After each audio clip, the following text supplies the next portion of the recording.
পবিত্র ঈদ উল ফিতরের নামাজের কাতারে বসার যে তৌফিক, যে মুনিব, যে মালিক আমাদেরকে দান করলেন, সেই মহান সত্তা মালিকের দরবারে কালামাতুর শুকর জবান খুলে সমস্বরে একযোগে শুকরিয়া আদায় করি। সকলে জবানে বলি আলহামদুলিল্লাহ। মহান আল্লাহ রাব্বুল আলামিন তার প্রিয় বান্দাদেরকে একটি মাস দিনের বেলা পানাহার ব্যতি রেখে আবার মাস পরে তাদেরকে যে খানা পিনার সুযোগ করে দিয়েছেন, আমরা একটি মাস অতিক্রম করে আল্লাহ পাকের হুকুমকে পালনার্থে নিজেদের জীবনকে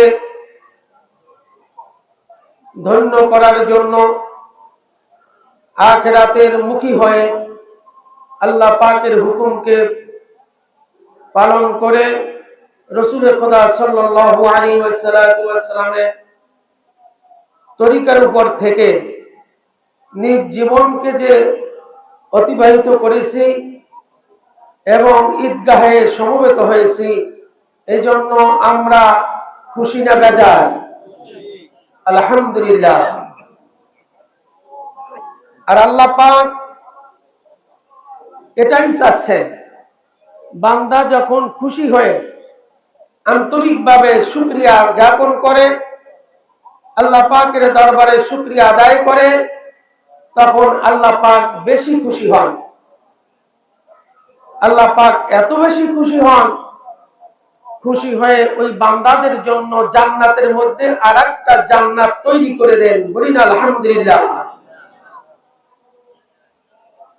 যেই জান্নাতের ফটকে লেখা থাকবে বাইতুল হাম। যারা শুকরিয়া জ্ঞাপন করেছে দুনিয়াতে, অসংখ্য বিল্ডিং থাকবে কিয়ামতের ময়দানে, হাসরের পরে জান্নাতের মধ্যে আপনারা দেখতে পাবেন। সেই জান্নাতের মধ্যে যেই সমস্ত বিল্ডিং গুলো, ঘরগুলো সুন্দর রূপে আল্লাহ পাক তৈরি করে রেখেছেন, যারা বেশি বেশি শুকরিয়া আদায় করবে তাদের জন্য বাইতুল হামদ নামক জান্নাত আল্লাহ পাক সেই জান্নাতের মধ্যে আপনাদের সৌন্দর্য মণ্ডিত করে চোখ জুড়ানো আনন্দ দেওয়ার জন্য, শান্তি দেওয়ার জন্য এভাবে ঘর নির্মাণ করে রাখবেন। বলেন আলহামদুলিল্লাহ। করে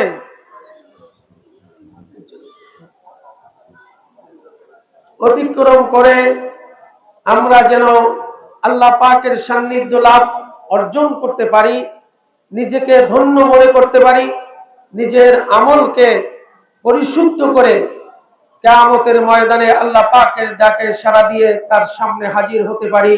সকলে বলি আমিন।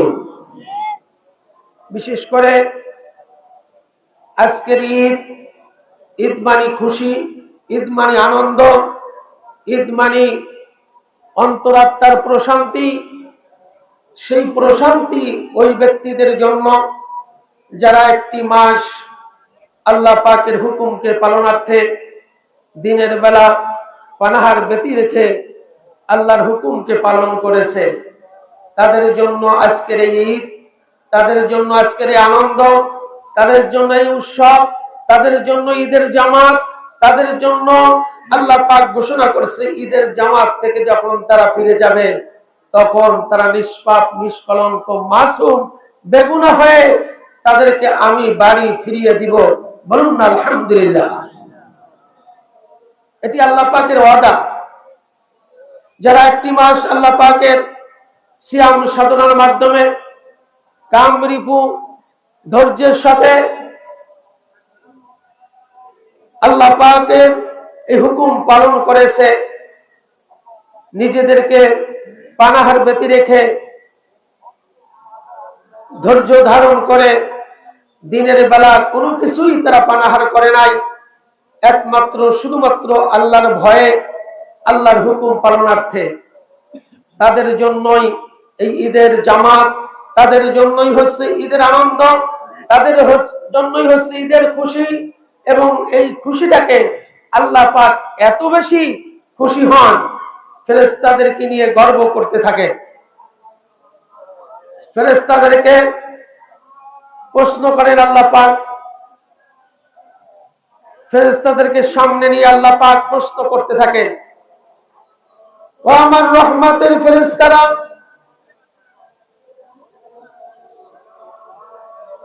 মালিকের কাজগুলি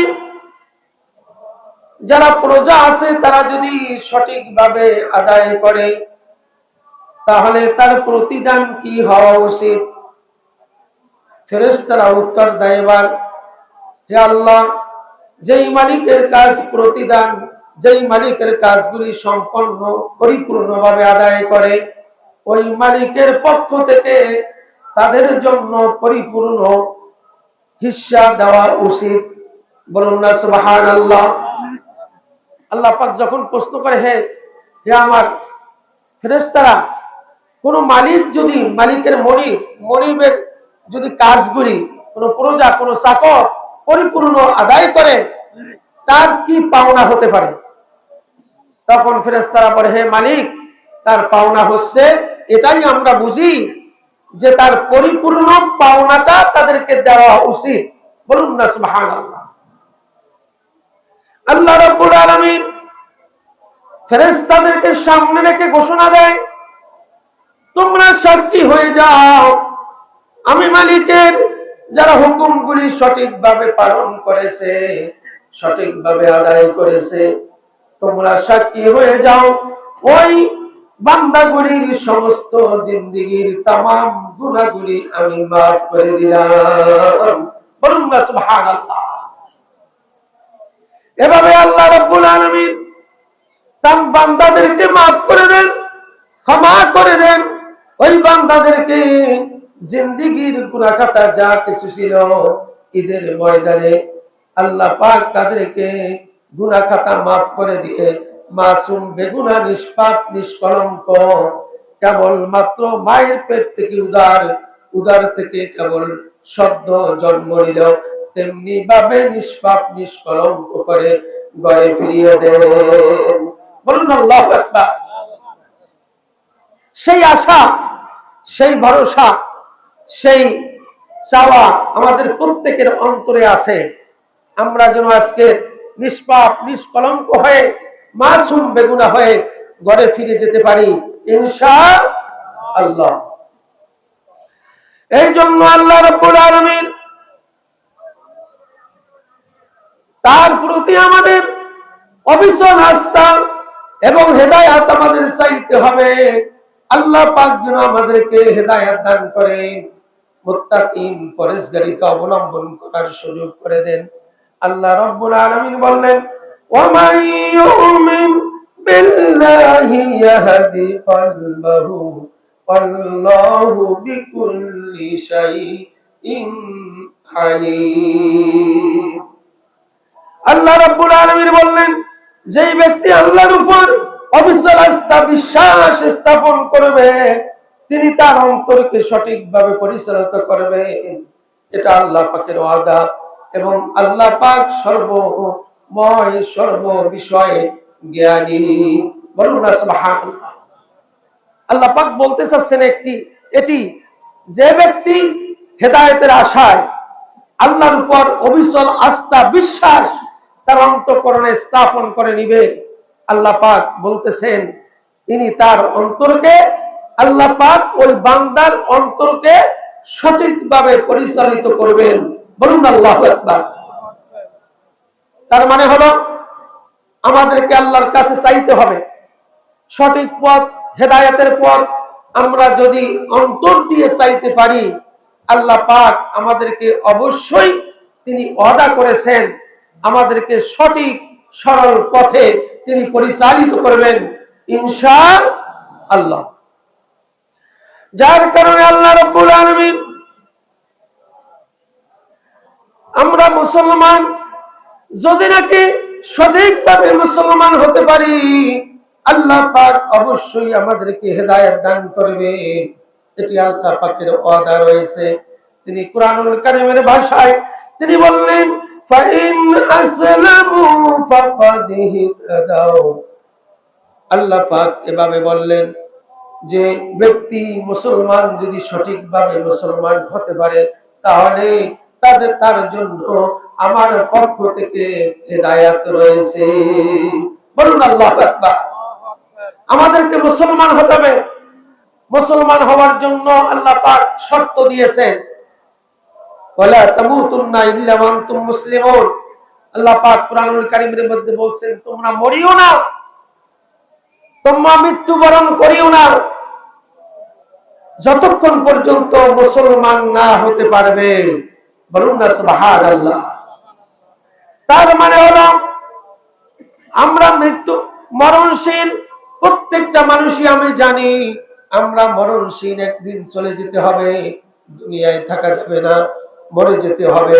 তারপরে আল্লাহ পাক বললেন, ওয়ালা তামুতুন্না, তোমরা মরিও না, ইল্লা ওয়া আনতুম মুসলিমুন, মুসলমান ব্যতীত তোমরা মৃত্যুবরণ করিও না। তার মানে হলো মুসলমান আমাদেরকে হতে হলে অবশ্যই আমরা যদি সঠিকভাবে মুসলমান হতে পারি তাহলে আমরা আল্লাহ পাকের পক্ষ থেকে হেদায়েত পাবো। ফাইন আসলামু ফাকাদ ইহতাদাও। এটা ওয়াদা কার? আল্লাহ পাক ওয়াদা করেছে যে ফাইন আসলামু ফাকাদ ইহতাদাও, তোমরা যদি মুসলমান হইতে পারো তাহলে অবশ্যই আমার পক্ষ থেকে তোমাদেরকে হেদায়েত দান করে দিব। বলুন আল্লাহু আকবার। এই জন্য পবিত্র ঈদের ময়দানে আমাদেরকে শপথ গ্রহণ করতে হবে, যাতে করে আমরা ভুল ত্রুটি করেছি, অন্যায় করেছি, অপরাধ করেছি, সেই অপরাধগুলো স্মরণ করে আল্লাহ পাকের দরবারে আমরা যখন তওবা করব, ইস্তিগফার করব, আল্লাহ পাকের দরবারে ক্ষমা চাইব, মাফ চাইব, অবশ্যই আল্লাহ রাব্বুল আলামিন তিনি দয়াশীল, তিনি আমাদেরকে মাফ করে দিবেন। এই জন্য ইন্নাল্লাহা ইউহিব্বুত তাওয়াবিন, আল্লাহ রাব্বুল আলামিন বললেন নিশ্চয়ই আমি তওবাকারীকে ক্ষমা করি, মাফ করে দিই এবং ভালোবাসি। বলেছেন কে? ইন্নাল্লাহা ইউহিব্বুত তাওয়াবিন, আমি ভালোবাসি ওই ব্যক্তিকে, আমি মহব্বত করি যারা তওবা করে, আমার কাছে ক্ষমা চায়, আমার কাছে মাফ চায়, ওই ব্যক্তিদেরকে আমি সবচেয়ে বেশি ভালোবাসি। বলুন না সুবহানাল্লাহ। মুসলমান আল্লাহর কাছে তওবা করতে হবে, আল্লাহর কাছে ইস্তিগফার করতে হবে, আল্লাহর কাছে ক্ষমা চাইতে হবে। যত বেশি করে আল্লাহ পাকের দরবারে আমরা ক্ষমা চাইব, অবশ্যই আমাদেরকে আল্লাহ পাক ক্ষমা করে দিবেন, মাফ করে দিবেন এবং ভালোবাসবেন, মহব্বত করবেন। ওয়াদা করেছেন কে? আল্লাহ। যার কারণে আল্লাহ রাব্বুল আলামিন আমাদের সর্বাত্মকভাবে চেষ্টা করা দরকার সঠিক সরল পথের দিকে ধাবিত হওয়ার জন্য। আল্লাহ পাক জানিয়ে দিলেন, ওয়াল্লাযীনা জাহাদু ফীনা লানাহদিয়ান্নাহুম সুবুলানা ওয়া ইন্নাল্লাহা লামাআল মুহসিনিন। আল্লাহ পাক বললেন, যারা আমার উদ্দেশ্যে সর্বাত্মক প্রচেষ্টা করে, প্রাণপণ প্রচেষ্টা করে, আমি অবশ্যই তাদেরকে সঠিক এবং সরল পথে পরিচালিত করব। নিশ্চয়ই আল্লাহ তাআলা সৎ কর্ম পরায়ণদের সঙ্গে আছেন। বলুন আল্লাহু আকবার। যারা সর্বাত্মকভাবে প্রাণপণ আপ্রাণ প্রচেষ্টা চালিয়ে সরল এবং সঠিক পথে চলার জন্য নিজেকে পরিচালিত করার আপ্রাণ চেষ্টা চালায়, আল্লাহ পাক বললেন, ইন্নাল্লাহা মা'আল মুহসিনিন, নিশ্চয়ই আমি তাদেরকে সৎ কর্মপরায়ণদের সঙ্গে আমি থাকতে দিব এবং আমি নিজেই তাদের সঙ্গে আমি থাকব। বলুন না সুবহানাল্লাহ। আপনি যদি সরল সঠিক পথে পরিচালিত হন, আল্লাহ পাক ওয়াদা করেছেন আমি ওই ব্যক্তিদের সাথে আছি, ওই ব্যক্তিদের সাথে থাকবো। এ ওয়াদা কার? আল্লাহ পাকের ওয়াদা। প্রাণপণ প্রচেষ্টার মাধ্যমে আল্লাহ পাকের রেজামন্দি হাসিলের জন্য তোমাকে সরল সঠিক পথে নিজেকে পরিচালনা করান আপ্রাণ প্রচেষ্টা তোমার অন্তঃকরণে থাকতে হবে। আল্লাহ পাক বলছেন, ইন্নাল্লাহা লামাল মুহসিনিন, অবশ্যই আমি তাদেরকে সৎকর্ম পরায়ণদের, যারা সৎকর্ম পরায়ণ তাদের সাথে আমি আছি, তাদের সাথে আমি থাকবো। বলুন না সুবহানাল্লাহ।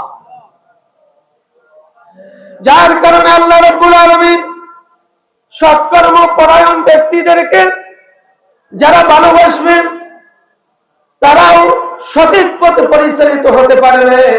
এই জন্য আল্লাহ পাক বলছেন, ইয়া আইয়ুহাল্লাযীনা আমানু আতিউল্লাহ ওয়া আতিউর রাসূল ওয়া উলিল আমরি মিনকুম। আল্লাহ পাক জানিয়ে দিলেন আল্লাহ পাকের হুকুম পালন করতে হবে। দ্বিতীয়ত রাসূল খোদা সাল্লাল্লাহু আলাইহি ওয়াসাল্লামের তরিকার উপর বিশ্বাস স্থাপন করে তার আনুগত্য করতে হবে। তৃতীয়ত আল্লাহ পাক জানিয়ে দিলেন উলিল আমরি মিনকুম, যারা সরল সঠিক পথে পরিচালিত হয় তাদের সঙ্গী হওয়ার জন্য হুকুমটা করে দিয়েছেন কে? এই জন্য হক্কানি আলেম ওলামা হযরত, হক্কানি খুতবায়ে আযম, হাফাজে কোরআন, যারা হকের পথে আছে, ইসলামের পথে আছে, আলেমে দ্বীন, তাদের পক্ষ অবলম্বন করাটাও আল্লাহ পাকের হুকুম, ঠিক কিনা? আল্লাহ রাব্বুল আলামিন এই জন্য আমরা কারো ইবাদত করি না, কারো সামনে আমরা মাথা নত করি না, শুধুমাত্র একমাত্র আল্লাহ ছাড়া, ঠিক না বেঠিক? সেটি আল্লাহ পাক জানিয়ে দিলেন সূরা ফাতিহার মধ্যে, ইয়াকা না'বুদু ওয়া ইয়াকা নাস্তাঈন। আমরা প্রতিনিয়ত